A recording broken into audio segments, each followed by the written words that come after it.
A 5, 4, 3, 2, 1, people of the world. Hello and welcome to Marketing as a Foreign Language. This gorgeous September 1st, 2020. Today on the show, how TikTok's value per user compares to Facebook and other social media platforms. How social media is pushing us towards 1984. Ooh, that sounds very, I don't know, dystopic.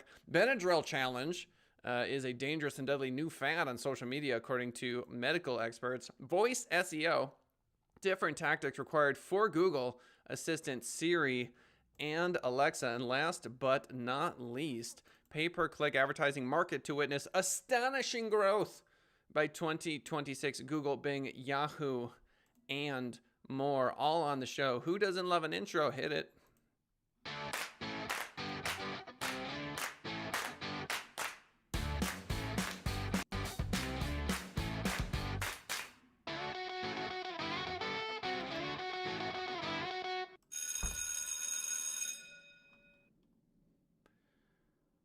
As always, if you are joining us live, feel free to ask a question there in chat. If you're joining us after the fact via a podcast or YouTube, feel free to subscribe. Center Rising Internet Marketing on YouTube. Boom, you can be right there for the live show, or just enjoy the podcast. You do you. How TikTok's value per user compares to Facebook and other social media platforms, coming to us from Yahoo Finance. Breakout social media platform TikTok is in the middle of a bidding war after President Donald Trump said he is banning U.S. transactions on TikTok starting on the 20th of September unless Chinese parent company ByteDance finds an American buyer. We know that this is true. Ooh, so we know Microsoft is interested, but also here we have Walmart. Microsoft is no stranger to large social media buyouts. The other major bidder is Oracle. So looking at the valuation here, investors won't know TikTok's true valuation until the deal is official and the details of the winning bid are announced. However, ByteDance is seeking $30 billion according to the New York Times. Assuming the $30 billion valuation is in the ballpark of the ultimate buyout price, it would make TikTok users among the most valuable social media users in the world. Wow. So if it is a $30 billion valuation, you TikTokers, you're, got a ton of value. We value you. We appreciate you. We're proud of you. A $30 billion valuation equates to roughly $259 per user. Oh my gosh. According to Bank of America analyst Justin Post, that valuation per user is slightly below Facebook at $293. However, it's significantly above Snap at $86 per user, Twitter at $74, Pinterest at $51. I have never heard these numbers ever in my entire life, ever. Can't believe it. What's next? Even if the valuation is reasonable, a TikTok sale is far from a done deal. On Monday, ByteDance filed a lawsuit against the U.S. government. Post said the U.S. government would likely approve a sale to either major bidding group, but investors should be prepared for a potential pushback from the Chinese government. Always TikTok all the time. If you're interested in the source article, just check out the description in whatever medium you find yourself in. Links are available there. Now on to fastcompany.com. How social media is pushing us towards 1984. This, of course, is in reference to George Orwell's famous novel. This article by Mail Gavette. In his dystopian novel, 1984, George Orwell created Big Brother, and with it, the perfect metaphor for big tech. Orwell's telescreens, which can't be switched off and which record every conversation and monitor every movement of his characters, bear a striking resemblance to our smartphones. And just as telescreens automatically push programs on their viewers, social media's algorithms today decide what we see and shape our vision of the world. So I think what I've learned in this whole dystopian kind of 1984 hellscape that we find ourselves potentially swimming through at the current stage is that it's not that it's being done to us. This is the big kind of enlightened moment that I would like to at least reflect on, which is to say we do it to ourselves.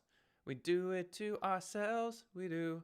And that's why it really hurts. That's what's really going on, folks. We're doing it to ourselves. And that, in its own way, is sort of a more insidious, kind of a viral spread. So there you go. Orwell's heroes, under the party's surveillance, try to ban certain ideas from their minds in a way that resembles how we are starting to monitor our thoughts and actions under the influence of the internet. I think, I don't know about you, but with the election, the American election coming up, school starting, in the middle of a pandemic, tensions are at an absolute all-time high, at least that from my experience. And so if you're feeling that way, you're not alone. While this metaphor is useful, especially as China actively works to turn fiction into a reality, as I reread the novel over the summer, I was struck by how Orwell seemed to anticipate our relationship with social media in other ways, with his concept of 2 minutes hate, a daily ritual of outrage orchestrated by the party. That's pretty funny. I don't know if y'all have your daily 2 minutes hate, but it certainly feels like folks are getting that at least on social media platforms. Newspeak, a deliberately ambiguous language that's designed to limit people's ability to communicate in nuanced ways. Orwell revealed how people's thoughts, emotions, and ultimately actions can be manipulated. So let's talk about 2 minutes hate, shall we? So in Orwell's novel, people interrupt their activities each day and stand in front of their telescreens to flame enemies and celebrate Big Brother. The enemies change regularly, but the ritual does not.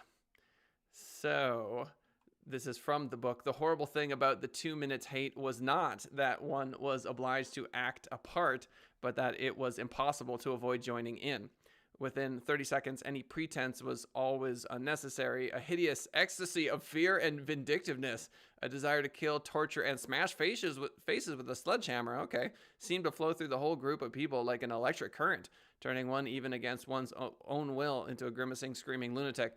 I feel like politically, this is a pretty accurate sort of explanation or description of how people feel in regards to the pandemic. And how it's being treated.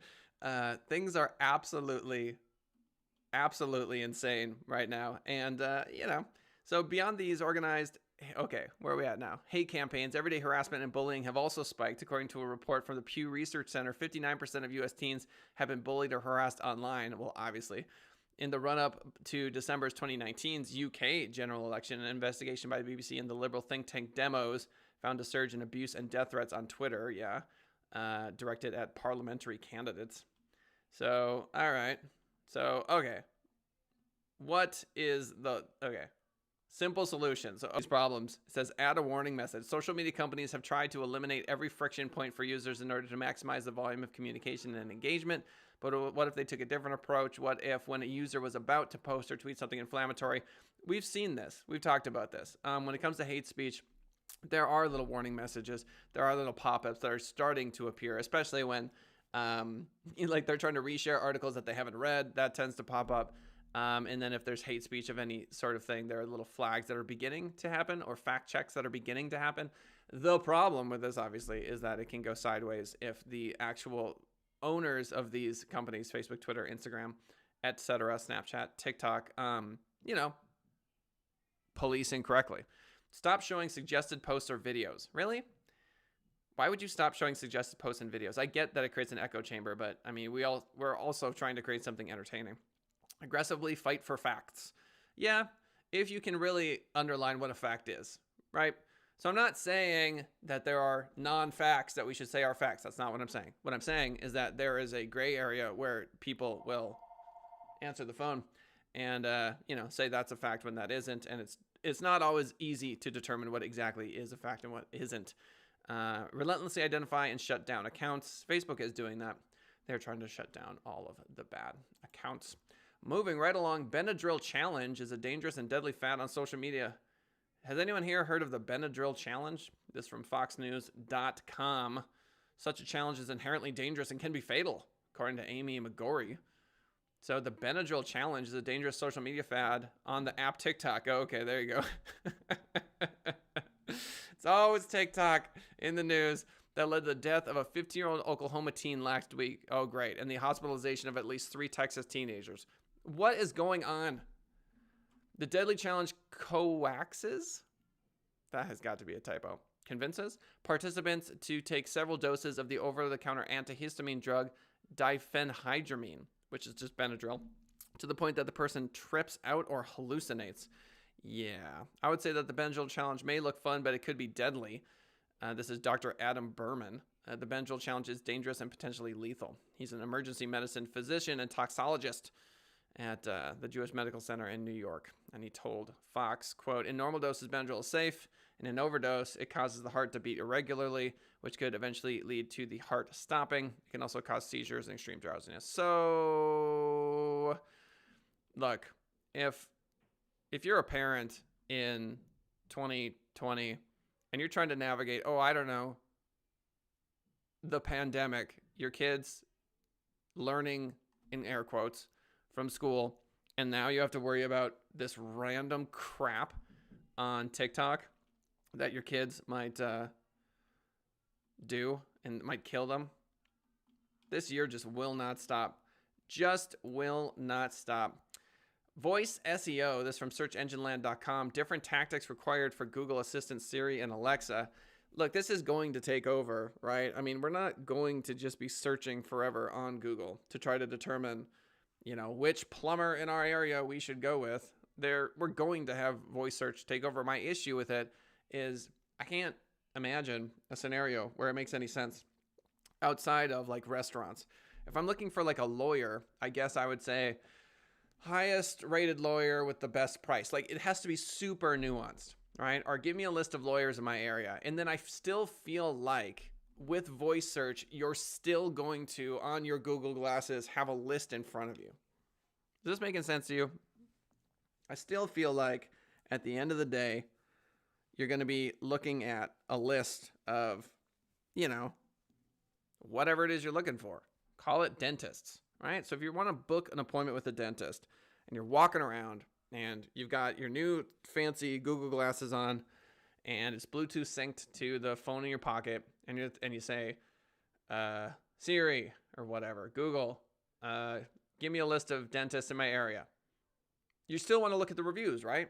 You still want to see that information. You still want to understand who it is that you might be hiring.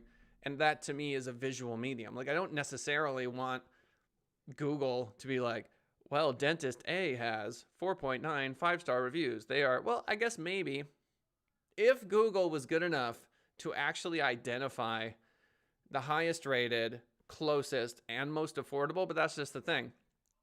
How do you know they're the most affordable? What information does Google have to know whether X dentist is more affordable than another dentist? I guess as the patient, you don't really know either, huh? All you know is that if they're in your network or not.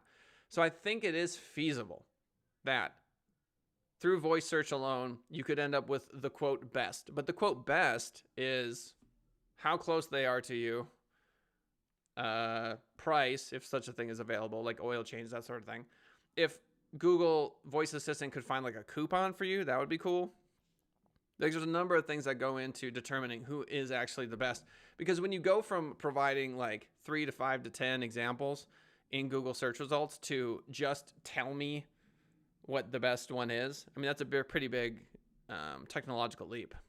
So a study by SEMrush found that 1% overlap in answers to the same voice queries across platforms. This is an article, again, searchengineland.com. Greg Sterling, if you want the links, they're right there in the description. Voice and virtual assistants were, for about 2 or 3 years, probably the hottest topic in search and SEO. The hype has subsided as Google Home and Amazon smart speakers have so far failed to become the market-changing devices many had anticipated. Eggs friggin' exactly.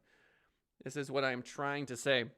Like, you can't tell me how many articles I've looked at with like, ooh, voice search is coming. It's all going to be voice. It's like, okay, it doesn't work as of 2020. It doesn't work. I still want a list. I want to be able to choose. I want to look at my reviews. I want to look at the photos. I want to look at the proximity. There's so many confounding factors that go into why a human being chooses a particular business. And to just say, find me the best landscaper in the area is impossible. Well, it's not impossible. It's unlikely going to give you the best possible result. Or call me a landscaper that's close to me. I don't know. It just feels like we still want to have agency in determining the businesses that we choose. We want to have that choice. We want 5 or 10 choices. When we go to the restaurant, we want to look at the 19 tomato sauces and go, give me that one. I want chunky with mushroom. You can't say, give me the best tomato sauce. How much information would the computer have to have about you to pick the best tomato sauce? So back to the article. Yet, there has been slow and steady growth of voice usage on smartphones over the past decade or so since Siri's introduction. And when people talk about, quote, voice search, most of the activity is on smartphones, although there is some evidence that voice adoption may have plateaued there too. So if I want to know what time it is, I'll talk to Alexa. If I want to set an alarm, I'll talk to Alexa. If I want to know a random fact, yep, I'll talk to Alexa. But I'm not choosing a business. And so how do you monetize that as Alexa? You really, really, really want people buying because you really, really want advertisers. You're not going to get advertisers if people don't use it to spend money. So behind the scenes, Google continues to invest heavily in understanding human language. There you go. The BERT algorithm is a prominent but not exclusive example of Google trying to understand search intent in a deeper way using natural language understanding. So just the nuance of, well, predominantly English, but other languages as well. Accuracy improvements, but not for Alexa. That effort appeared to be paying off according to data from SEM Rush, which released a voice search study last week. The company compared performance of Siri, Alexa, and Google Assistant. The study found that only 6.3% of questions weren't answered in the aggregate. That was compared to 35% a year ago.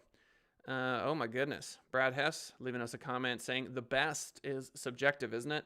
For some consumers, best means lowest price, regardless of quality. For others, best means highest quality, regardless of price. This is exactly my point. Brad Hess gets it. Ace Handyman of Summerlin. Give him a call if you have any issues with your house.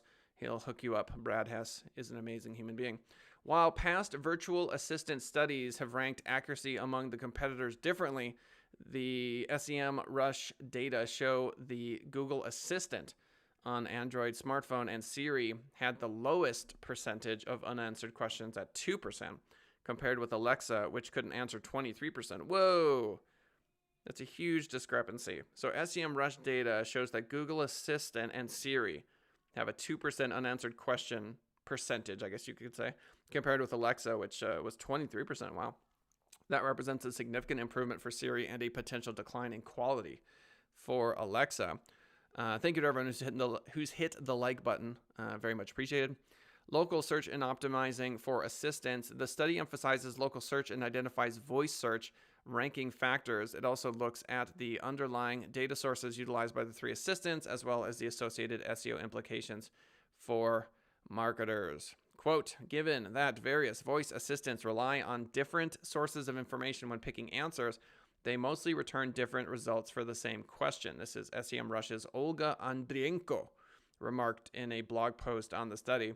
Google Home and Siri responses to the same questions overlapped only 10% of the time. So there you go. We've got very customized answers. You know, you could make the argument that Bing results and Google results are pretty similar, I suppose, or at least they're looking at very similar technology. The same is true here for voice search as well. The study compared Siri results for restaurant near me and best restaurant near me and found slight differences in the search engine result page. In the former case, distance and number of reviews were the key variables. So yeah, you have to pick what matters. So distance, according to this article, for restaurant near me searches was the first and most important piece of the puzzle, then number of reviews, then star rating, then price. So is that the best possible way of doing it? So why we care. Implementing SEO practices, best practices, should mean that marketers do relatively well in voice search results. The study quotes Google's Gary Ilyas, who said, quote, if you were paying attention to actually writing for your users instead of machines, then I strongly believe that you already have optimized for voice search. And I could not agree with that more. I think it's fair to say that if you're creating quality content on the internet, if you are doing what I'm doing, live show, YouTube, podcast, if you're getting your voice out there, again, I just ran a Facebook ad and I got hit for being political when the ad, I mean, you know my show, it's barely political. And that's a little frustrating, but I get it. And I'm kind of glad it happened because what it tells me is that what it confirms to me is that not only is YouTube auto captioning every word that's spoken and they understand what you're saying, owned by Alphabet, which owns Google. So it's important to have a lot of words on your YouTube channel, which is in part why I'm doing this show. But also Facebook. So Facebook, when it comes to trying to police its platform, is attempting to understand when you say Trump or government or whatever. And me just giving you that example might be enough to flag this particular episode as all of a sudden being political, when clearly it's not. But there you have it. So they asked me to provide them with a driver's license or a passport. I mean, they're serious about this policing. Serious. So algorithms in our world in 2020. Pay-per-click advertising market to witness astonishing growth by 2026. This is the Daily Chronicle writing. We've got Singh Babul is the writer of this one. So we've got an innovative report on pay-per-click advertising markets with competitive analysis, new business development, and top companies. The report also tracks the latest pay-per-click advertising market dynamics, such as driving factors, restraining factors, and industry news like mergers, acquisitions, and investments. Blah, blah, blah, blah, blah, blah, blah. What is this article? Is this just an ad for a report? We have a sample report with the latest industry trends. All right, do we dare click? Oh, I see. This is just a dumb landing page that I am not interested in. So we're going to go ahead and skip that. We're going to take a look real quick at Pinterest stock and just do a quick run through of some stocks here because I'm fascinated in these numbers of late. So Pinterest, oh my gosh, again, it just will not quit. So as of March 17th, it was $12 more or less. And it's all the way up to $37. Pinterest is no joke. It's a great way to build links and an undervalued social media platform. Twitter stock, as of March 17th, $24 up to $41. Let's take a look at Facebook. Was at, let's see, as of March 17th, 146 up to 300. So absolutely on fire. All of the boycotts, all of the drama, all this stuff, very little effect. Facebook year to date up considerably, up almost $100 from even January. So, I mean, these social media titans, they're no joke and they ain't going nowhere as far as I can tell. Will they get hit at some point? Yeah, I do think that they'll see a decline, but clearly they've become ubiquitous in our culture. Before we do our summary real quick, if you have any questions, 702-263-0141. Again, 702-263-0141. You can give us a ring. You can email us at info at senditrising.com. Again, info at senditrising.com. If you have any questions about websites, SEO, blogging, I own that company. Can you believe it? Who gave me that opportunity? Summarizing how TikTok's value per user compares to Facebook and other social media platforms, slightly below Facebook. Is this a bubble? It seems bubblicious. I mean, that's pretty high. Are you kidding? TikTok user as valuable as a Facebook user? That seems off. I think they might be overpaying. Fast Company, how social media is pushing us towards 1984. My main point here is that we are Big Brother, which is to say we're the ones filming each other. We're the ones recording each other. There is obviously an element of governments taking this data, like China taking all of the data from TikTok. And, there definitely is government surveillance for sure when it comes to this sort of thing. But what strikes me is how we're doing this to ourselves. We are sending each other the information. We are taking each other's pictures. We are videoing. And to a certain extent, you can look at this as, again, a dystopian hellscape, possibly. And you can also look at it as kind of arming the population with a weapon to fight back, right? So because we can take out our phone and video someone or go live instantly, it is almost like you have this little self-defense weapon in your pocket against violence and people abusing power. If you got it captured on video and if you're going live with it, there's nothing they can do. They can't even take your phone and erase it. You just, boom, go live. So that to me, I think has changed the world. And I could argue that it's changed the world for the better. We're clearly seeing a lot of unrest. And I think a lot of that has come at the same time as technology has advanced. These two things, to me, are not a coincidence. Benadryl challenge. Being a parent is impossible. There's always going to be this ridiculous. I cannot imagine my kids doing something like this and dying and just trying to think about how you could have possibly prevented it. The internet is it's dangerous. To a certain extent, there's some real threats out there, which is just unfortunate. I feel terrible for the parents that lost their kids to this ridiculous, completely unnecessary sort of thing. But it just goes to show you got to keep your eye on this stuff. And then voice SEO, yeah, it's coming, but is it what everyone thought it would be? No. In the same way that strapping a phone to your head isn't like this amazing VR, everyone's walking around with phones strapped to their heads because it's uncomfortable and stupid. But just as we all have smartphones in our pockets, I do think that we're going to get to the point where we all have Google lenses on and it's not, or whatever. It's like XYZ companies, augmented reality, face technology. But it's got to be like the glasses I'm wearing. Can't be anything else. I mean, that's pretty much it. So there you have it, ladies and gentlemen. I had a lot of fun. I hope you did. Thanks for the likes. Thanks for the love. Our podcasts are starting to take off. We're getting some serious downloads there. So thank you to everyone who's finding us on those podcast platforms. Again, if you want to check out the live show, 10:30 a.m. Pacific Standard Time, all you got to do is type in Send It Rising into YouTube. We'll pop up. Hit the subscribe button. Hit the notification bell. And skadoosh. There you are. You'll know when we're live. And you can ask questions, which is fun. And you can troll me, which is also fun. There you have it, ladies and gentlemen. Thank you so much for swinging on by. I do appreciate you. And we're going to play something that I like to lovingly refer to as an outro. See you next time.